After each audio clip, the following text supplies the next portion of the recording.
Welcome back to Texas in Focus. My guest on the program today is State Representative Eddie Morales Jr., who represents House District 74, I believe the biggest House district in Texas, maybe one of the biggest state legislative districts in the country. Representative Morales, welcome to the program.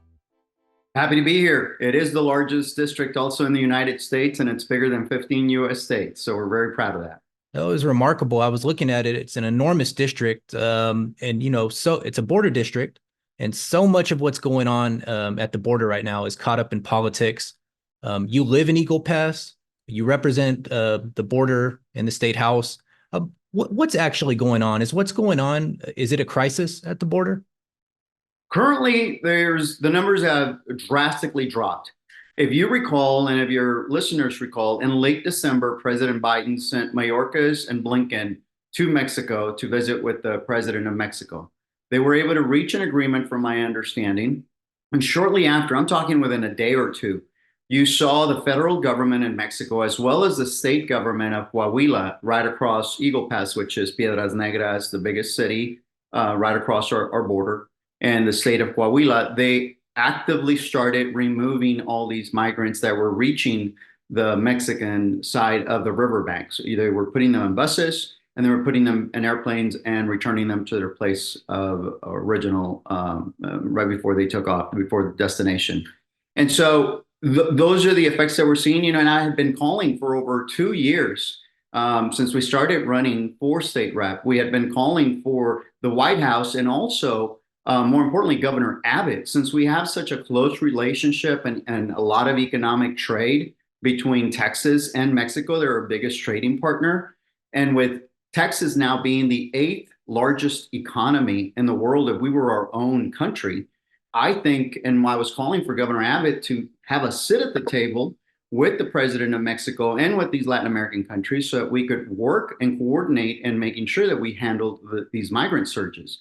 I'm happy that the White House was able to do that. We have seen immediate results. Unfortunately, now we find ourselves in a position where, as you know, the border bill language that was included in the foreign aid bill did not get traction. The Republicans, playing their political theater, decided to stop that when it could have been the most restrictive border security measures in decades that the United States could use and could include as part of their tool set, so that we could ensure that there was border security and we could shut down the border if necessary. 4,000 or more in a week would have been discretionary. 5,000 or more migrants in a week would have been mandatory for the border to be shut down.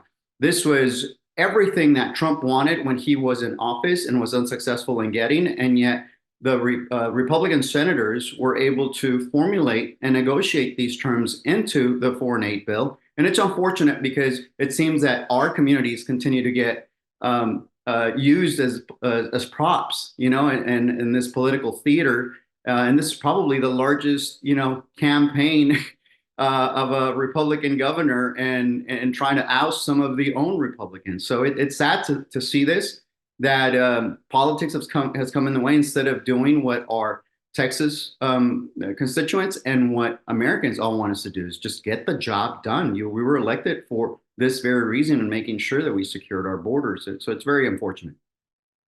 There's plenty of border cities in the country. You represent a great deal of them. What are the circumstances that led to Eagle Pass specifically kind of being, the face of this, being at the forefront of the border situation? Well, we're in a unique situation where the state of Coahuila, where Piedras Negras sits, and where actually I was born, and a lot of my family still lives there.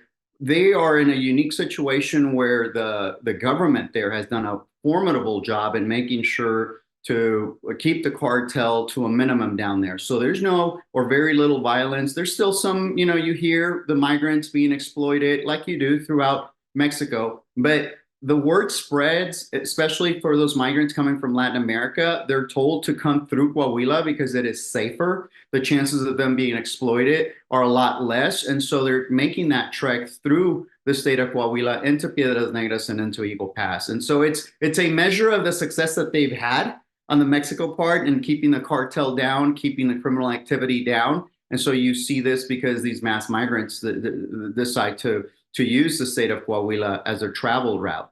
Now, you still hear about the issues, and we still have, it may not be right here between International Bridges 1 and 2, where we're having the most migrant surges. You still hear some along the riverbanks, out into the residential neighborhoods that are along the riverbanks, or the farming and ranching properties that are along the riverbanks. And so we still have, property damage. We still have concerns with our constituents on the Eagle Pass side, having concerns over some of the people that are walking through their neighborhoods or through their backyards. So this by no means, just because the numbers have considerably dropped, by no means does it mean that the issue is over. We really need to make sure that Congress understands and takes effective measures, one, for border security, and then two, to fix our broken immigration system.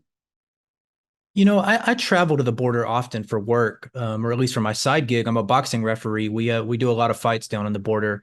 I have a tradition when I'm over there. I like to go to a city park that's on the river, and I like to throw a rock over the border to Mexico.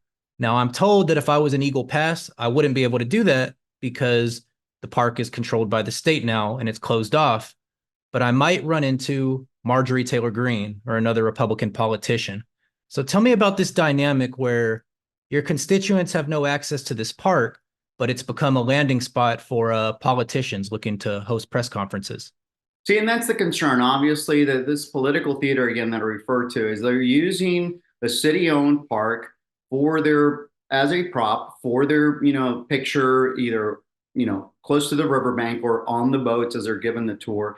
And then they go back. These are Congress folks. So they end up back in Washington D.C. and do absolutely nothing, or worse, they actually formalize a campaign against the very measure that they wanted. And so it is almost hypocritical to be, pointing out that the sky is falling with respect to border security for the last 2 or 3 years. And then when they have a perfect opportunity to pass a lot of these restrictive measures that Trump himself wanted when he was in office, and then for them to take the position of giving a number of lame excuses that it wasn't needed, that executive order is all that's necessary, and then Biden can do this. We know that it's not. We have had Republicans like Chip Roy, Dan Crenshaw, and even the presidential candidate, Nikki Haley, who handled that perfectly in one of the CNN interviews. And she pointed out that executive orders cannot create a funding mechanism. And so they're limited in what they can do. And Border Patrol and Customs has asked for $13-14 billion that is necessary to make sure that we continue to protect the border. They've talked about, well, why is the border bill added to the foreign aid bill? And this is not right. This is a Republicans the concerns that I hear from them, and we should be taking on our own. We shouldn't be sending money back to these other countries. Well, one, it's less than 2% of what we're actually using for this foreign aid to fight Russia and the Communist Party. And so I think it's an effective use of 2% of our GDP to make sure that we are tackling and battling the Communist Party and Russia and Putin. So to me, it's a no-brainer. And then also, more importantly, it was the Republicans that not requested, they demanded that the border bill language be added to the foreign aid bill. So they can't, once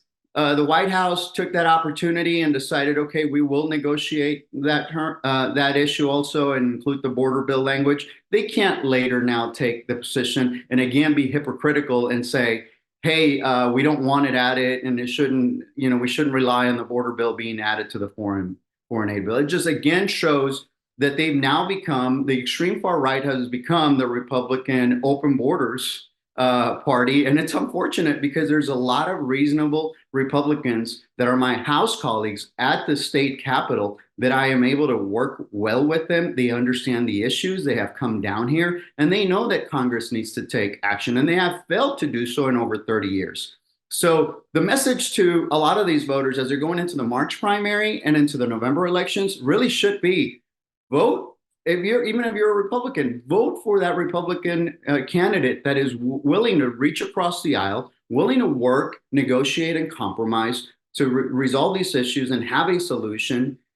It almost seems that the far right sees negotiation and compromise as a weakness from the Republican base. And immediately when you see that, you then hear about these Republican elected officers getting censured, or worse yet, they're threatened with a primary and they're primary. And it's sad because the system, both the state system and the federal government, is set up in a way where you need to have compromise and negotiate on these on the legislation that is important to the country.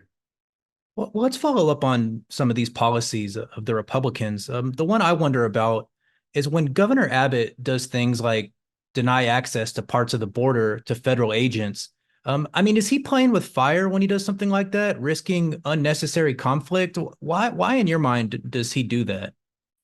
I have now had enough time in the state capitol to understand that Governor Abbott doesn't really say anything or do anything without actually some sort of betting or polling. And I'm sure that this pulled high, having states' rights and this issue of having this confrontation with the federal government. And it's unfortunate because, again, it's more based on the political theater and the political aspect of it rather than on actually getting the state and the federal government to work together and address this issue and finally put it, find a solution to this, which there is. I mean, and you saw in late December, the White House did a magnificent job. How long that will last, though, since the 4 and 8 and the border bill did not pass, we're unsure, and that's the concern. Whether Mexico, again, understanding that they're not going to get the resources and the funding that they requested from the White House is not going to come, are they going to then start again just looking the other way and not going through those expenses that they're incurring right now with the federal military being involved and the state also government and law enforcement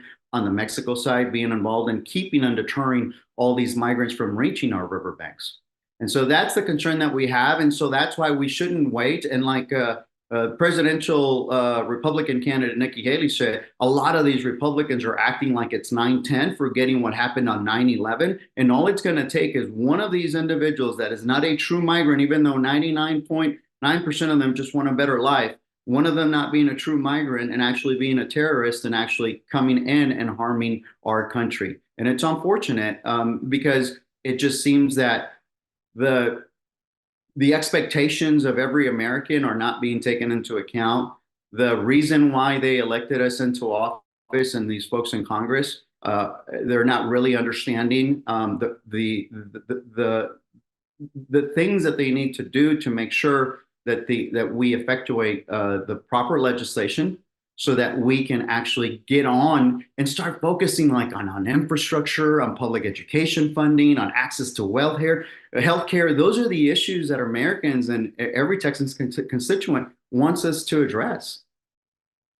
And I'll push a little bit further on that because sometimes you read the headlines and I take them with a grain of salt because you never know the context. But some of the things I read about, particularly what the states doing at the border, whether it's hidden razor wire, denying the federal government access to parts of the border for search and rescue, denying water to migrants.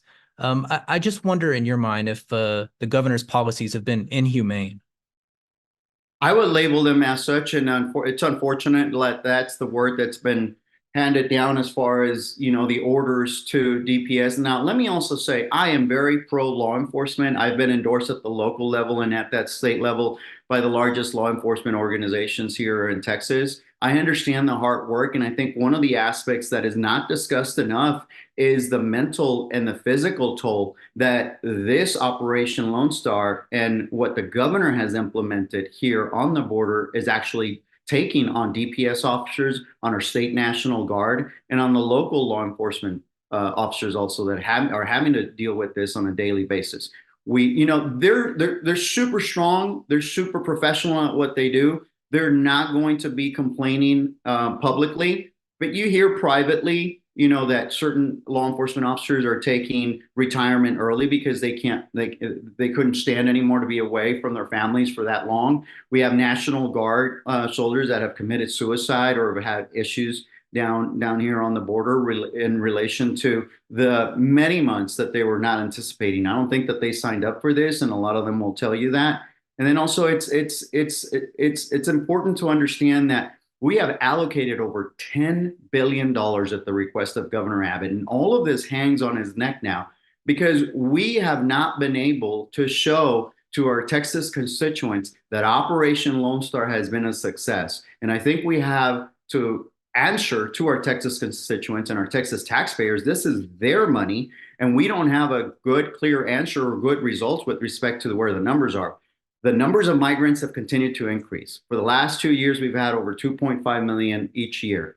The number of fentanyl that's crossing has also increased enough to where every man, woman, and child in America, there's been enough lethal doses gone through Texas that would kill every man, woman, and child with respect to fentanyl. We have had numerous, extensive, thousands of arrests in relation to migrants and the trespassing angle that Governor Abbott also implemented.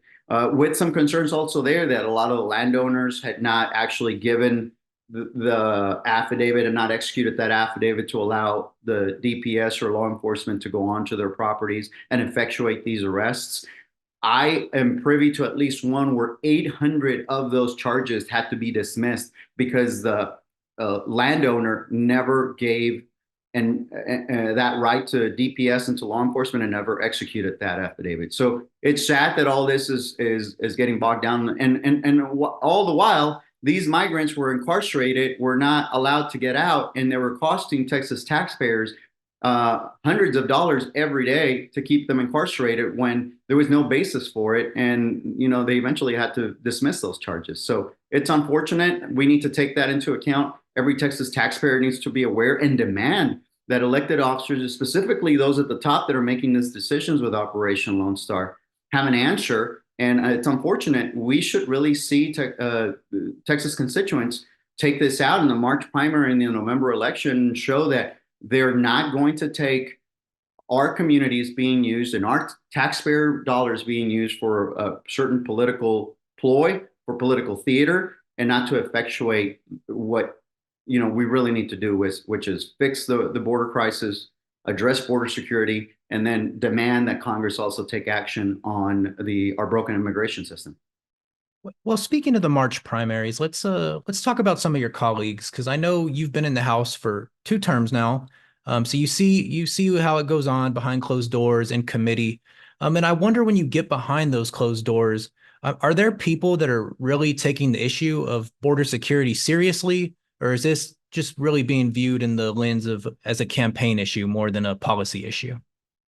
I think we have a little bit of both, but for the majority, as far as at least Republicans that I can say on the House floor, a vast majority of them reach out to colleagues such as myself that live on the border, and they really want to understand and learn. And they've called out, they've reached out, they've informed me of their coming down here to the border and to my district, and wanting to understand what's really going on at the border. Unfortunately, we have this mechanism of this primary right. And while the Democratic Party is still not there with respect to the threats that we receive in comparison to the far right, our Republican colleagues have to deal with this on a regular basis, where if they are seen working with Democrats or actually trying to address this and resolving it, instead of just having the one-liners of open borders and really trying to effectuate change and making positive change and fixing our border security, right away you see the far right either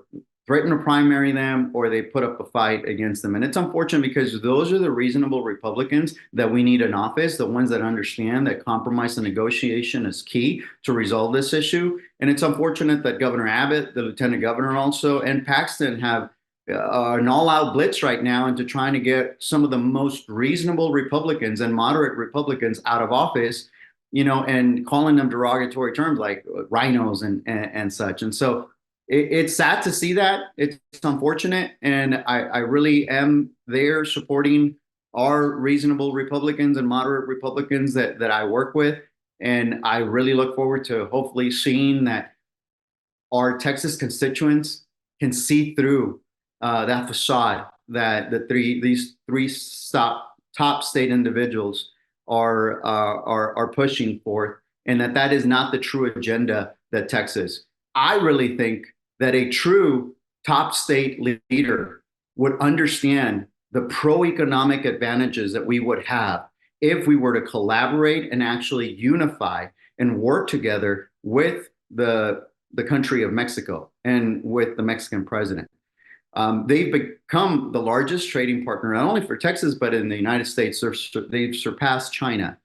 I really truly see a border corridor that if we were really, instead of demonizing the actions that are taking place on the border and we were to focus on viable solutions, I see a border between Mexico and Texas that would be the next catalyst to the continued growth of Texas. We're the eighth largest, in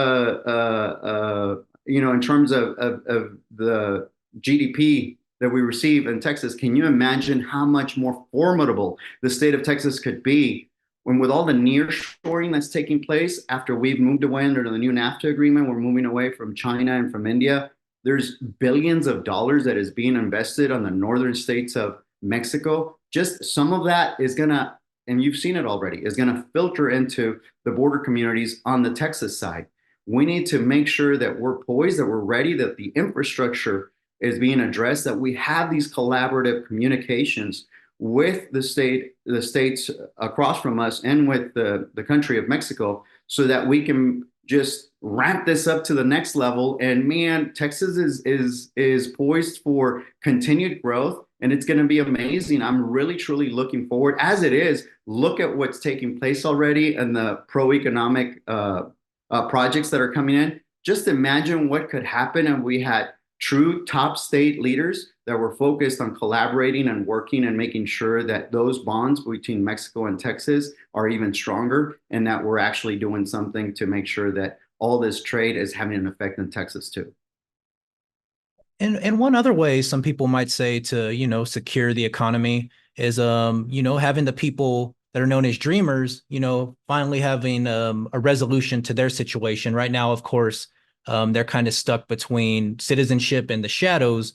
And that's the one thing that feels like has been missing from the discussions around the border over the last few months. Have the dreamers, it feels like, they've almost been abandoned by politicians. I don't hear anybody talking about them anymore. What's your take on that? I agree. And while it's a federal issue, right, we can't at the state level and as a state representative, I can't really put forth any legislation that would recognize the status of these dreamers. It has to come from Congress and it has to come from DC.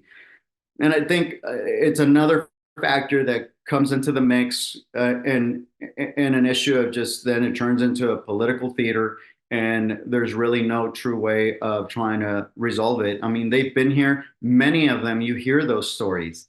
They had absolutely nothing to do with the current status and condition that they face. Many of them were newborns or were, under 5 years old when their parents or their family members made those decisions for them. And it's unfortunate. And I don't think that we should take it out on them, especially if they have clean criminal records. They can show that, they have gainful employment and that they're willing to do what's necessary to become either permanent residents or US citizens to have a better life for themselves and their family members. And I'll close with this one. I will change topics a little bit as we wrap this up. I go to the border a lot, like I said. I was in Edinburgh last week. I'll be in Harlingen next week for some boxing events. One thing I've noticed is I'm in a lot of rooms where it feels like it used to be probably mostly Democratic voters, and now increasingly I'm surrounded by Republicans. I wonder what you make of this idea that the Democrats are losing ground with working class Latino men in particular, and how they could put a stop to that. I think it's part of our culture, the machismo, and with that comes Trump and his boisterous, way of delivering and speeches and the comments that he makes. I think a lot of the of our culture, we like that sort of independent, this is me speaking and this is how I feel. But it's at the same time, I think that we need to understand, and that's a part of educated, of informing, and of also understanding that the history that comes from some of these comments and some of these statements that are made by individuals such as former President Trump. And I think that that gets lost. A lot of our community members, just listen to the 1 or 2 second clip and they think, well, I mean, he seems pretty sure of himself, so maybe we should be going with somebody like that. And then also some of the comments that are made, I mean, you can tell that there's no sense of understanding how state or federal government works. And, a comment such as, I'll just be dictator for a day. And it's like, and he says it playful, but, I question my Republican friends, especially those also that are veterans, for example, or serve in law enforcement. And I'm like, you served your country well. You performed everything that you needed to do. You've heard repeated comments about what he thinks of veterans or law enforcement, and yet that doesn't dissuade you from no longer supporting him. I don't know what else needs to take place. You also hear and you served your country, you put your life on the line, and then here comes this individual who, playfully or not, wants to be a dictator, and will make some fascist comments also, and then glorifies other dictators around the world, and is in love with Putin and some of these other dictators. And it saddens me because it's like you're willing to give, no matter how bad you think, President Biden or the Democratic Party is doing at the federal level. It's like you really are willing to give your republic and this democratic form of system for one individual who's promising to fix all these ills, who was there for 4 years and absolutely did nothing, and whose executive orders, many were unlawful, and who also during his tenure had over 3 million migrants crossed. So for him to say, I will stop it, he wasn't able to stop it. He wasn't able to get Mexico to pay for the wall. And it's unfortunate that a lot of the executive orders were declared unlawful. And then we still have them with that same rhetoric, and that these individuals are still believing that he could actually effectuate change when he was given 4 years. And the only thing that saved him was COVID, for those numbers to drop, with respect to the migrant surge.